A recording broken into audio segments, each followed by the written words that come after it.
So, Apple built iOS for over a decade.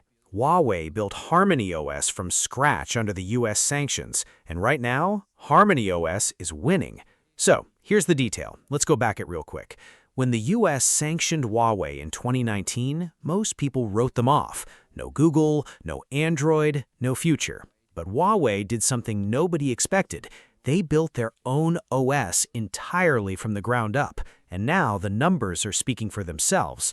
According to a brand new Counterpoint research report, HarmonyOS has once again defeated iOS in China, this time capturing 19% of the market. And here's what makes this even more impressive. This is the 7th consecutive quarter that HarmonyOS has overtaken Apple's iOS in China. And this isn't a fluke, this is a trend now. Because globally, HarmonyOS captured 5% of the worldwide market share in Q1 2026, up from just 3% during the same period last year. That's a massive jump in just 12 months. And while HarmonyOS is growing, Android is actually shrinking. Android used to rule 80% of the global market in 2024, and in Q1 2026, it has slipped to 73%, which is its lowest year for a first quarter. Now, zoom China into it, where the real battle is happening. HarmonyOS has scored its best performance since Q4 2020, where it owned 20% of the market. They are this close to reclaiming the meek peak, and the ecosystem backing this up is enormous. HarmonyOS has crossed over 3 lakh applications and the meta services through the App Gallery platform. That's not a small OS anymore, that's a full platform. Here's what I think most people are missing about this story, because everyone keeps asking, can HarmonyOS survive? But that's the wrong question, guys. The real question is that how far can it go? Think about it. Huawei built this under the harshest tech sanctions in history, like no American chips, no Google services, no Android, and they still managed to grab 19% of the world's biggest smartphone market.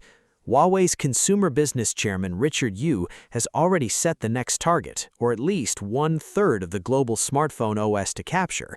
Well, that seems ambitious, but a year ago, 19% in the China market seemed ambitious too. The other thing worth noting is that HarmonyOS is now getting ready for its next major version, the HarmonyOS 7, which is expected to debut at the Huawei Developer Conference 2026 on June 12th.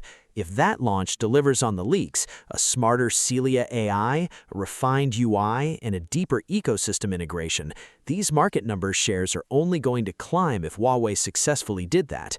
So where does Apple stand in all of this? In China, iOS is now 3rd, sitting behind both Android and HarmonyOS. That's a position Apple has never been in before any major market. And with iPhone sales in China declining year over year, that's no easy path back for Apple in that market. Samsung, they barely register in China anymore. This is really a 2-horse race between Android and the HarmonyOS on Chinese soil, and HarmonyOS is closing the gap. Anyway, HarmonyOS beating iOS 7 quarters in a row isn't luck, it's strategy, execution, and a loyal user base that delivered in Huawei when everyone else didn't. Just 9 days away, I'll be covering every single announcement live. Subscribe so you don't miss this out. And also, drop a comment. What do you think about HarmonyOS? Can it hit 25% in China by the end of 2026? Let me know below.